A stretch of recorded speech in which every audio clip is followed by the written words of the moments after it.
বটতলায় পরবর্তীতে ছাত্র অধিকার পরিষদ একটি রাজনৈতিক ছাত্র সংগঠন হিসেবে আনুষ্ঠানিকভাবে এই বটতলা থেকে যাত্রা শুরু করে। অন্যান্য সংগঠন কিভাবে আবির্ভূত হয়েছে আমরা জানি না, কিন্তু ছাত্র অধিকার পরিষদ যখন অন্ধকার নেমে এসেছিল, কথা বলার কেউ ছিল না, তখন ছাত্র অধিকার পরিষদ সেই অন্ধকারের মধ্য থেকেই যাত্রা শুরু করে, প্রতিবাদ শুরু করে, এদেশের মানুষকে স্বপ্ন দেখায় হাসিনাকে হার মানানো যায়। 2018 সালে আমরাই সর্বপ্রথম হাসিনাকে বাধ্য করেছিলাম।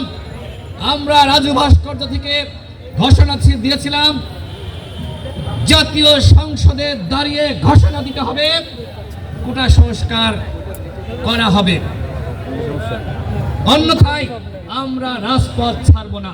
হাসিনা যদি সেই সময় কোটা সংস্কারের ঘোষণা না দিত, তাহলে সেই আন্দোলন 24-এ যে গণঅভ্যুত্থান হয়েছে, ঠিক সে সময় আরেকটি গণঅভ্যুত্থান রচিত হতো।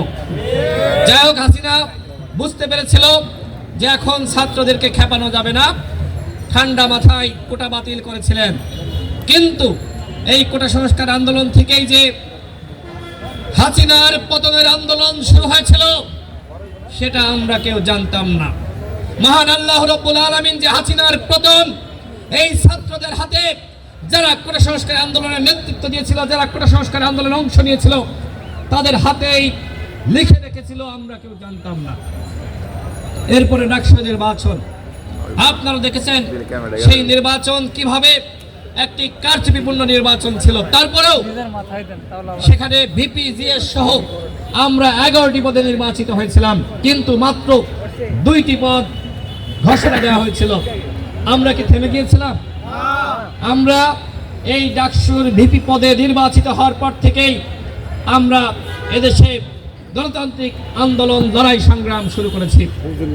আপনারা দেখবেন সারা বাংলাদেশে, ঢাকা শহরে কোথাও আন্দোলন হতো না, একমাত্র ছাত্র অধিকার পরিষদ যে কোনো ইস্যুতে, যে কোনো প্রতিবাদে তারা রাজপথে নেমে যেত। যে কারণে এই তরুণদের এই প্রতিবাদকে সারা দেশের রাজনৈতিক সংগঠন, সারা দেশের জনগণ, অন্যান্য সংগঠন সবাই ছাত্র অধিকার পরিষদকে নিয়ে স্বপ্ন দেখা শুরু করে। এরপরে মেজর সিনহাকে যখন হত্যা করা হয়, আমরা প্রতিবাদ করি। যখন নিত্য পণ্যের দাম বাড়তো, আমরা প্রতিবাদ করেছি। যখন নুসরাত হত্যার ঘটনা ঘটেছে, আমরা প্রতিবাদ করেছি। এবং যখন আবরার ফাহাদকে ওই বুয়েটে হত্যা করা হয়, তখন ডাকসুর ভিপি নুরুল হক নূরের নেতৃত্বেই এই ঢাকা বিশ্ববিদ্যালয়ে সর্বপ্রথম আন্দোলন শুরু হয়। অন্য কোথাও না, বুয়েটেও না, ডাকসুর ভিপি নুরুল হক নূরের নেতৃত্বে আন্দোলন শুরু হয়। আমরা তারপরে নানান ধরনের সংকট পাড়ি দিয়েছি। এই পথ পাড়ি দিতে গিয়ে আমরা যেহেতু তরুণ, আমাদের ভুল ভ্রান্তি হয়েছে। পরবর্তীতে আমরা সেগুলো শুধরে নিয়ে আমরা যাত্রা শুরু করেছি। এরপরে এই যে আমরা আলো জ্বালিয়ে রেখেছিলাম, নিভু নিভু আলো, সেই আলো একটা সময় বিরাট আকারে জ্বলে ওঠে 2024-এর আন্দোলনে। এই গণঅভ্যুত্থানে আপনারা দেখেছেন আমাদের 11 জন শহীদ হয়েছে, আমাদের অসংখ্য ভাই গুলিবিদ্ধ হয়েছে।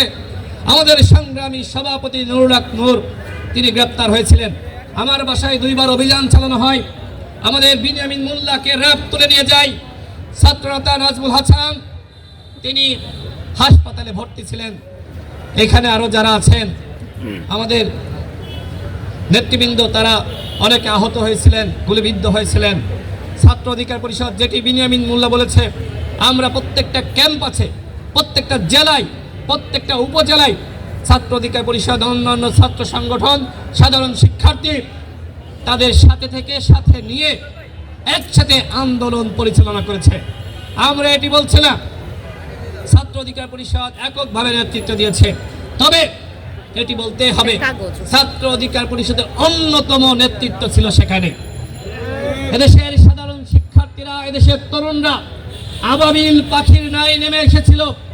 তারা যদি না নেমে আসতো, তাহলে কোনো রাজনৈতিক আন্দোলনের মাধ্যমে হাসিনার যেহেতু পতন হয়নি, পতন হইতো না। হাসিনা সীমা লঙ্ঘন করেছিল, সেই সীমা লঙ্ঘন করার ফলাফল পরিণতি তাকে 24-এ ভোগ করতে হয়েছে। আমি যখন এই বটতলার নিচেই বসেছিলাম তখন আমাদের গণ অধিকার পরিষদের যুগ্ম সাধারণ সম্পাদক জিলু খান এবং হাসান আল মামুন আমরা আলাপ করছিলাম যে এর আগে আমরা যতগুলো প্রতিষ্ঠা বার্ষিকী এখানে পালন করেছি আমাদের ভয় লাগতো যে ছাত্রলীগ কখনো এসে হামলা করে, কখন এসে বাধা দেয়। প্রত্যেকটা প্রতিষ্ঠা বার্ষিকীতে ওই হাইনা হিংস্র ওরা আমাদেরকে বাধা দিয়েছে। আজকে এই মুক্ত বাতাসে আমরা নিঃশ্বাস নিচ্ছি, কথা বলছি, এর অবদান ওই 2000 শহীদ, এর অবদান এদেশের তরুণ, এদেশের ছাত্র সমাজে।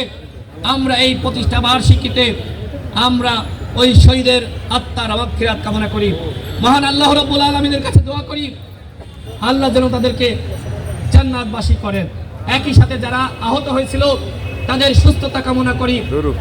আমরা এই গণঅভ্যুত্থানের অন্যতম স্টেক হোল্ডার, ছাত্র অধিকার পরিষদ অন্যতম স্টেক হোল্ডার। কিন্তু বন্ধুগণ, দুঃখের সাথে দুটি কথা বলতে চাই, বলে আমার বক্তব্য শেষ করব। আপনারা দেখেছেন আজ 3-4 দিন ধরে অভ্যুত্থানের শক্তির মধ্যে যে ধরনের বিভাজন শুরু হয়েছে, ফেসবুকে লেখালেখি, পাল্টা লেখালেখি, এটিকে আমরা প্রত্যাশা করেছিলাম? আমরা এটি প্রত্যাশা করেছিলাম না। এই কারণে আমরা জানতাম যে এই ধরনের ঘটনা ঘটতে পারে। আমরা সবসময় বলি যেখানে সবকিছু হার মেনে যায় সেখানে অভিজ্ঞতা কাজে লাগে। আমাদের একটি অভিজ্ঞতা আছে, সেই অভিজ্ঞতার জায়গা থেকে আমরা বলেছিলাম যদি জাতীয় ঐক্যমত